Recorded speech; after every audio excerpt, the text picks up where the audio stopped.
tell me what's going on in their brain, because all three of them have won tremendously thousands of times in their life. Okay, one is Michael Jordan, one is Michael Phelps, and the third is Napoleon. Okay, all three, they have different process, because you said that things that we experience and things that we do, they either become procedure memory or explicit memory, and when we keep repeating it again and again, the stories in our brain again and again, it ends up becoming a very strong memory. Right? That's how we end up winning or losing in some sort. Okay, or perform that affects our ability to perform a task. So all three people, so Michael Jordan, what he does, he would imagine in his brain throwing a basket. Right? So he says this, that everything in life happens twice. One inside your brain and then in reality. So it has already happened in your brain. So he would practice the whole match. That I'm throwing this, he would visualize it. Right? So that's one process. Second is Michael Phelps. What he used to do for years, since the time he started training till he actually ended up winning almost every race in the world. Right? Every night before sleeping, he used to see himself winning. Not the process. So Michael Jordan is looking at process. I'm getting the pass from here. I'm doing this. Phelps is only seeing himself winning. Like, this is what I've won. After winning, I've done this. Like right before winning, I'm like, this is how my water is. And he would see himself winning in different situations. Like if my water broke, like if my goggles broke and water got in, how do I win? If let's say I get stuck, if my start is late, I'm a win. It's just winning. And the third process is Napoleon. Before every big battle, he would sit down and he would imagine himself losing. That what are the ways that I can die today? It's a survival. Right? And it's a thing that... So he would just see himself dying from all the ways, and that's why he will never die. Like he would win almost, because he's eliminated in his head. These are the maybe 23 ways today I'm going to die, and I won't protect myself. I'm going to protect from those 23. All three different ways. All three are somehow actually practicing memory in your head to end up winning. What is going on in their brains? Is it all three different things? They're activating different things or same? Likely activating different things. The one that the first example of Michael Jordan, he's activating every single circuit of practice. Either the real practice or the created practice in his nervous system. So he's highly process driven. It's like, I'm going to remember how it feels to shoot the 3-pointer, etc. How am I going to do this over and over and over again? And clearly the love of the game is obvious in him. He has inspired multiple people to fall in love with the game as well, right? So I think that is very process oriented. Michael Phelps has also got insane bodily advantages. That span, there's a reason he was the albatross. There's the span itself. So there's a physical advantage. But it's interesting that he's imagining so it's almost like a positive reinforcement. His goal is that I want to win that race. And he's reinforcing that positivity in him over and over again, but clearly not simultaneously saying that if I don't win this, I give up. That doesn't seem to be part of the dialogue. It's, I'm going after this and I'm going to go after this no matter what the circumstance. My goggles break, something isn't working perfectly. I'm still going to give it everything I've got. So the thought of losing doesn't occur. What is going on in his brain? Absolutely. So in a sense, he's just ideating the outcome for himself, right? This is like, I'm convinced I'm going to do this. Largely it turned out to be correct. Someone can ideate this and it may not work out because they have not done the work. It's also Michael Phelps, right? So, I could sit here and say, I also want to win the Olympics, but if I get to the pool, I will not even cross so that's, there is a realistic element to his ideation. It's not just a pipe dream. It's someone who's performing at the top of their game and then he's saying, I'm going to ideate the best outcome possible. So that's very realistically based. It's not a total pipe dream. But human beings have done this over and over again. There are examples of saying, I want to go to the moon.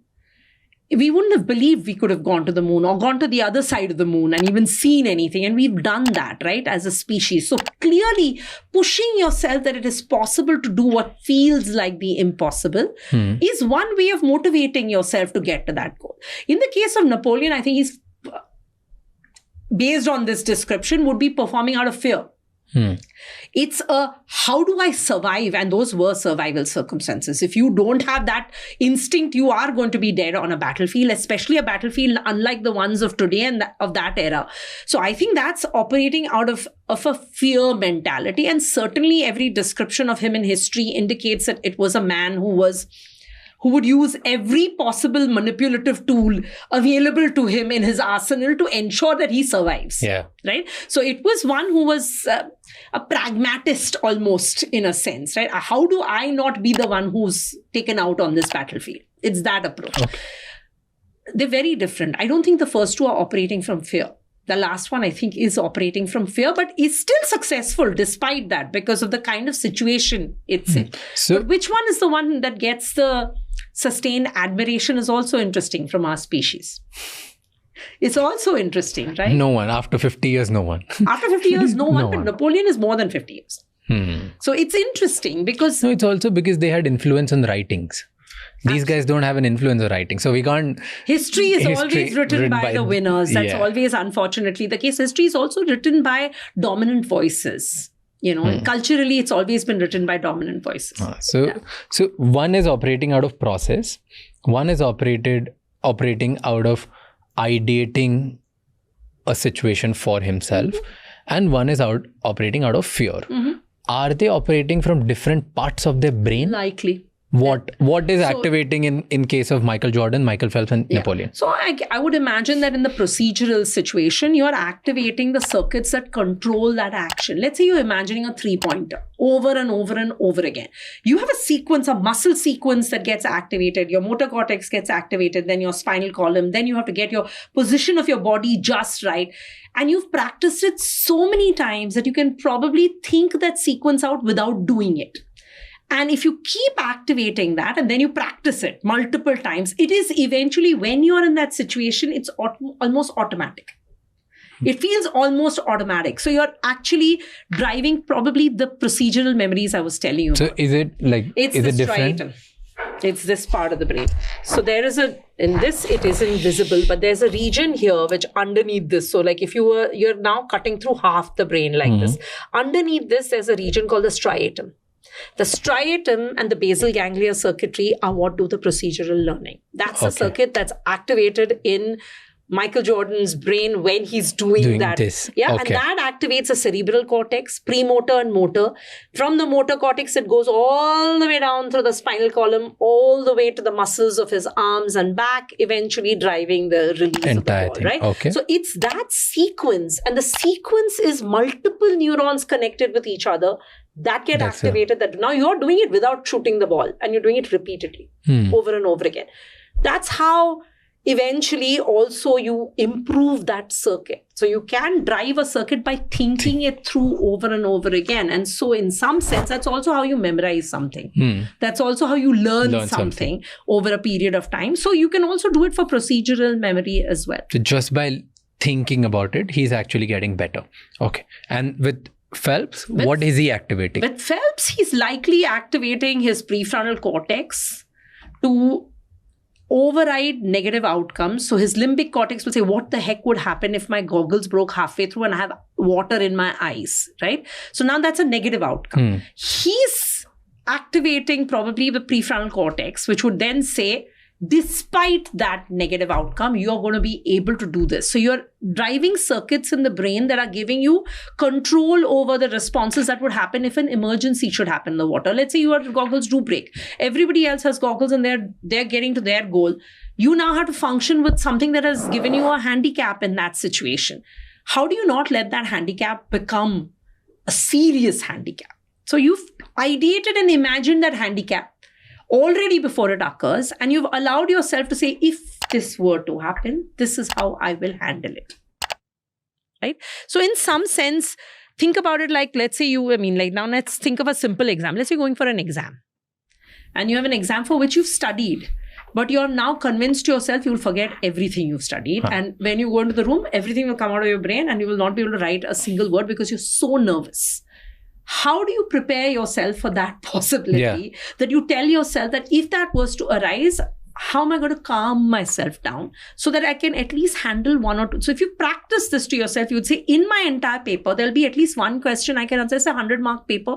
I can't answer all 100. I'll find one question I can answer. Should I feel so nervous, I will find the one question I can answer and answer it. And you've prepared yourself before that situation to tackle that. Hopefully, then you say, okay, I answered one question. Maybe the second question I'll find in my 100, which I can still answer. Even if I can answer it very well, I can answer. That should have brought your calmness in enough that it will give you some room to tackle what would have been impossible otherwise. You've been paralyzed by the hardest question and not even attempted one. So it's, in a sense, preparing yourself for the worst possible outcome, that I forgot everything. How will I handle such a situation? It's like when you go on stage and you have a fear of public speaking and a paralytic fear of public speaking. You will never be able to get over that unless somewhere you calm yourself by saying, if I have to do this, I will look at the one friendly face in the audience that is smiling back at me, and I will talk like I'm having a conversation with that one person. Imagine the rest of the room, there's nobody. So you tell yourself what you will do should that situation arise. And I think that is Michael Phelps' strategy, which is that should something go wrong, this is how I'm going to handle it.